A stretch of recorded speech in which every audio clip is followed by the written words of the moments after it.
जय महावीर।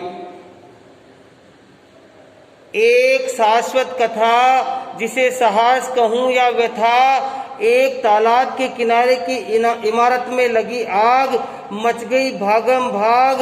कुछ लोगों ने पानी डाला, कुछ लोगों ने आग से घिरे हुए को बाहर निकाला।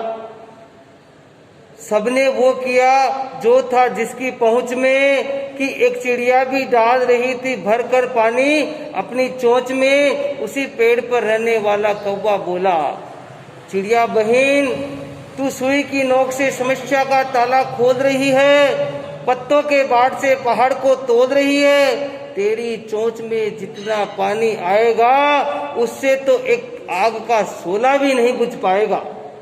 तब चिड़िया ने उत्तर दिया, लाजवाब,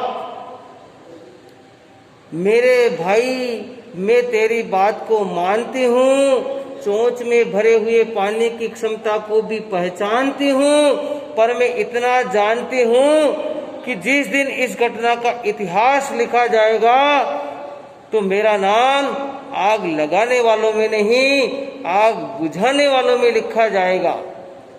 आज हम भी सोचें, विचार करें कि कोरोना महामारी का प्रकोप पूरे विश्व में छाया हुआ है और एक एक, दो दो, तीन तीन महीने के लॉकडाउन चल रहे हैं।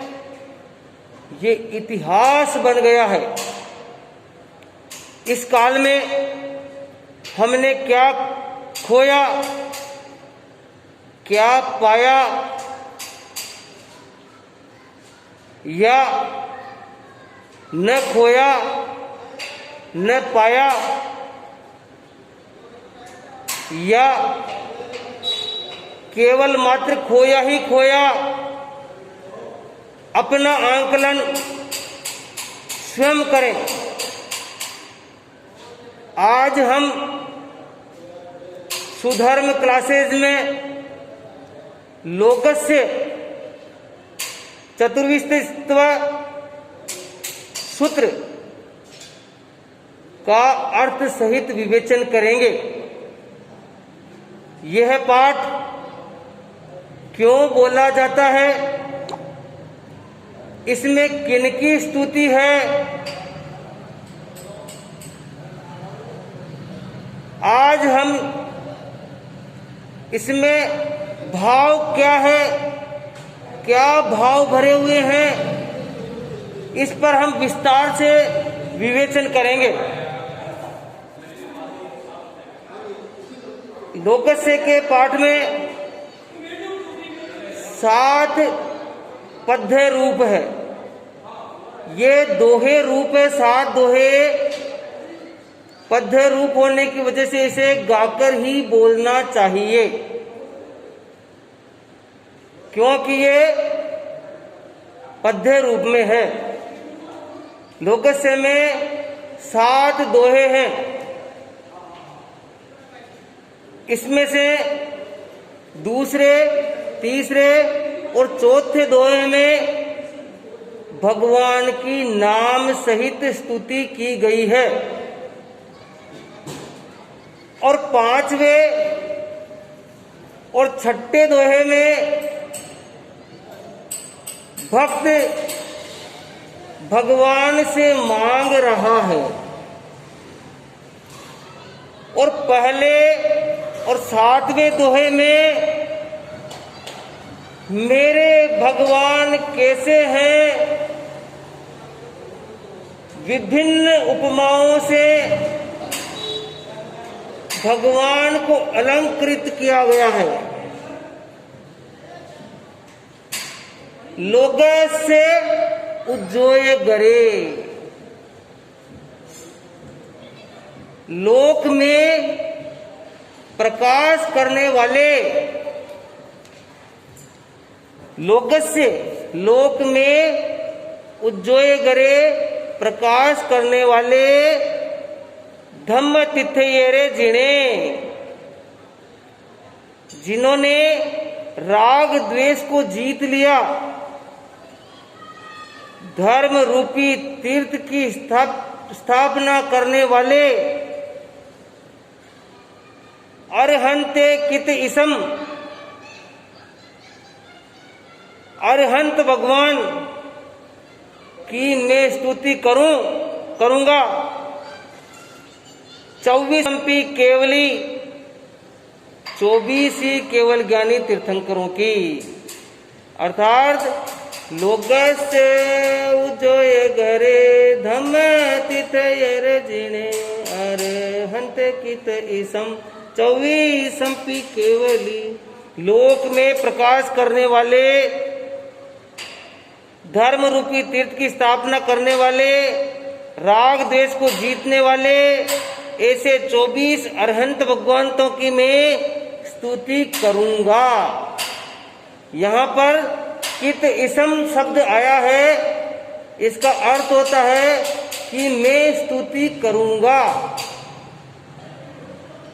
यहाँ ऐसा नहीं आया है कि मैं स्तुति करना चाहता हूं या करूं। यहाँ कित इसम शब्द का अर्थ है कि मैं स्तुति करूंगा। ऐसे भाव मनोबल, ऐसा मनोबल बढ़ाकर मैं भगवान की स्तुति करूंगा।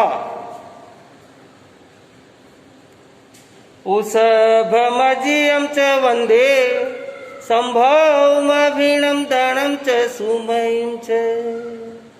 श्री ऋषभदेव स्वामी को और अजितनाथ स्वामी को मैं वंदना करता हूँ। श्री संभवनाथ स्वामी को और अभिनंदन स्वामी को, श्री सुमतिनाथ स्वामी को मैं वंदना करता हूँ। पहुं पहम सुपासम जीर्णम च चंद पहम वंदे। श्री पद्म प्रभु स्वामी को, श्री सुपासनाथ स्वामी को, श्री चंद्र प्रभु स्वामी को, ऐसे जिनेश्वर को मैं वंदना करता हूँ। सुहिम च पुपुदंतम सियल सिज संवासु पूज्यम च।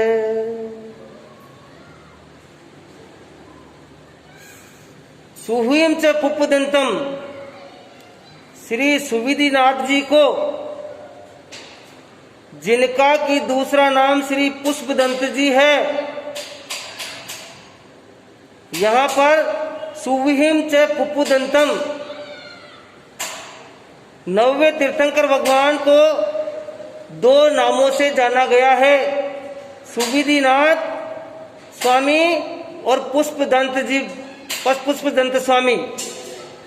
सीयल सिद्धसम वासुपूज्यम च, श्री शीतलनाथ स्वामी को और श्रेयांशनाथ जी को वासुपूज्यम श्री वासुपूज्य भगवान को मैं वंदना करता हूँ।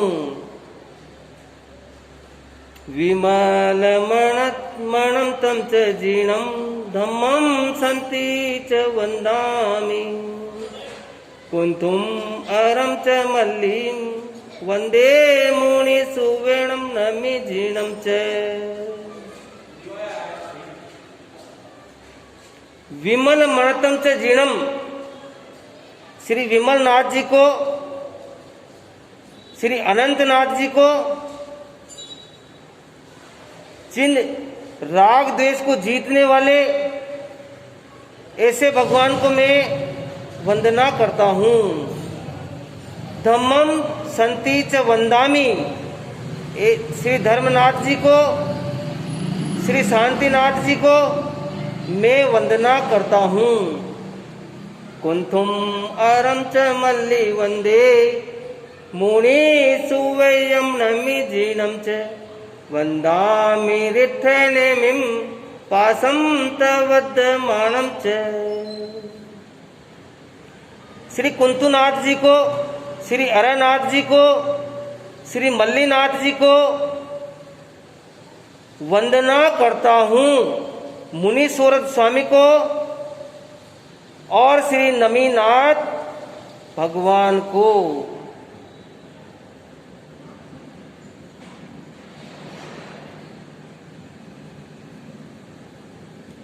एवमयम् अभितु वन्दामि रिठ्ठनेमिं पासं तवद्यमानं च।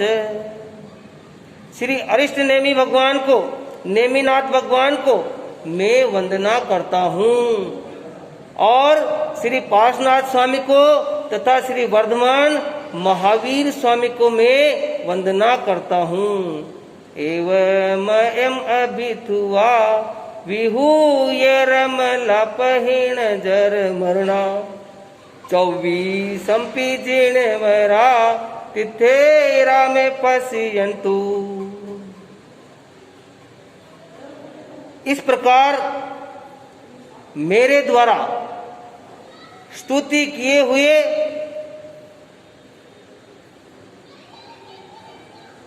विहुएर मला पाप रज के मल से रहित, पहिण जर मरना बुढ़ापा और मरण से मुक्त,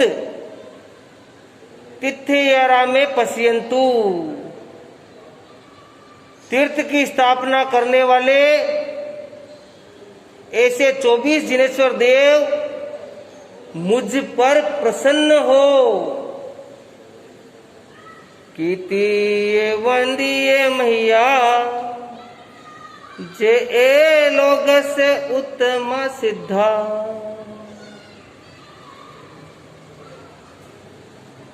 कीर्तिये वंदिये मैया,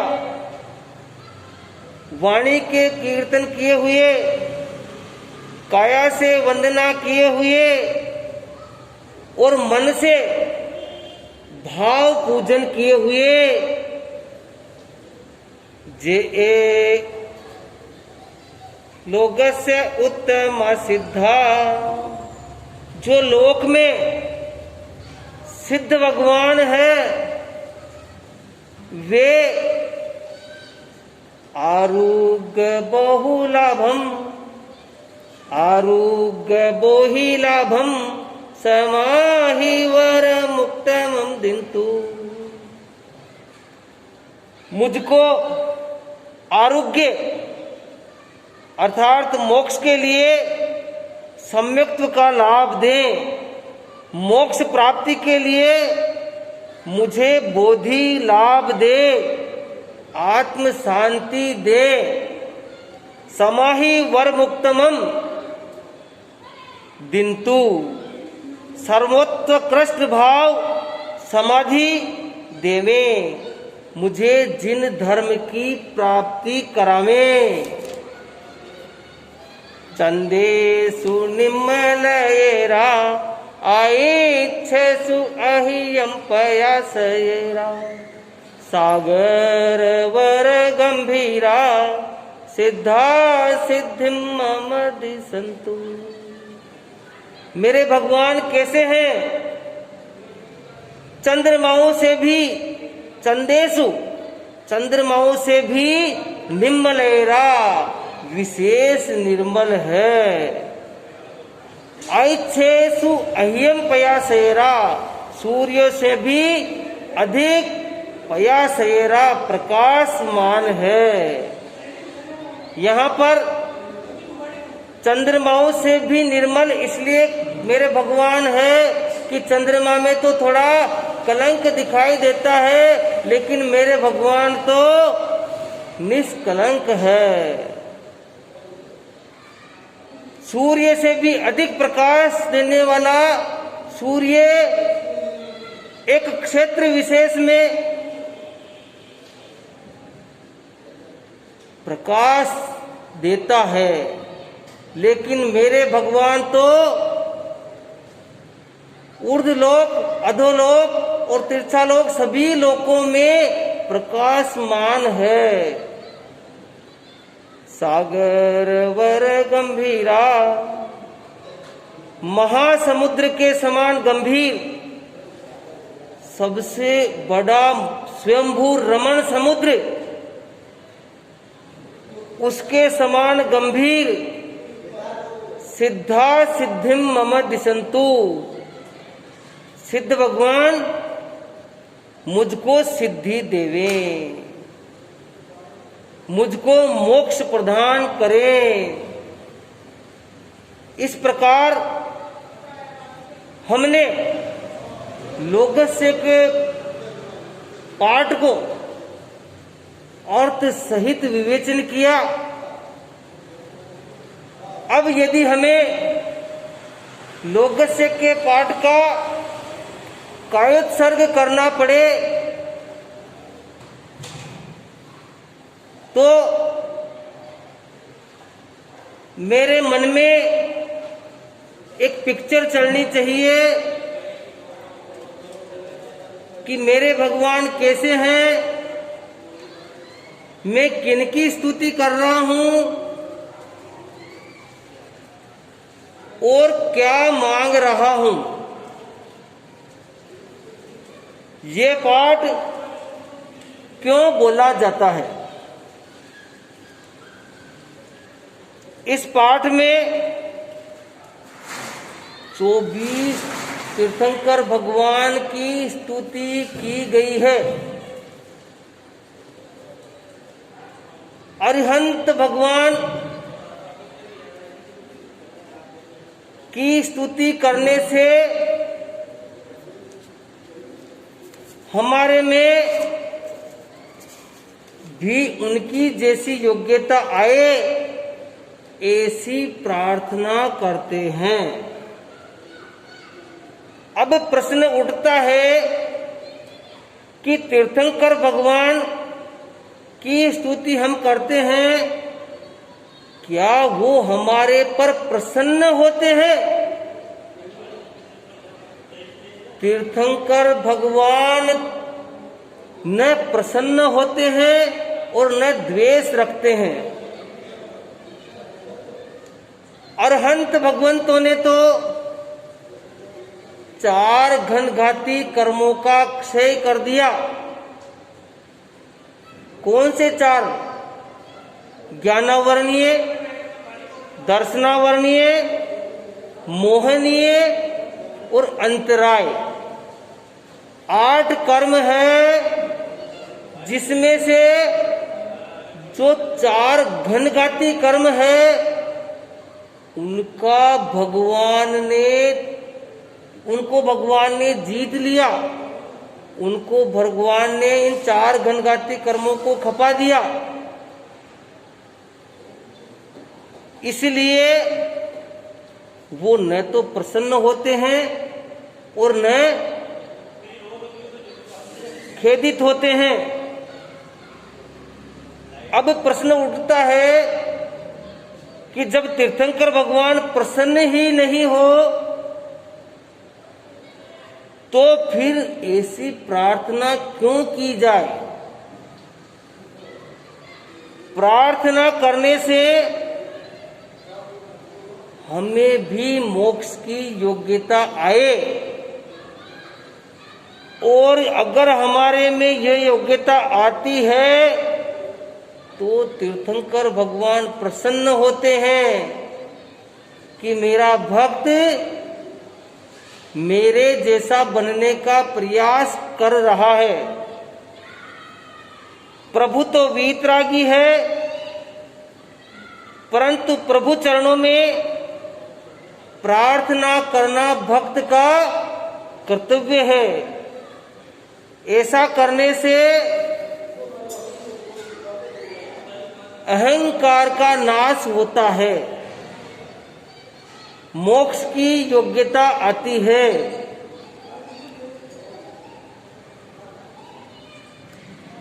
श्रद्धा बल जागृत होता है और भगवान के प्रति अपूर्व सम्मान होता है।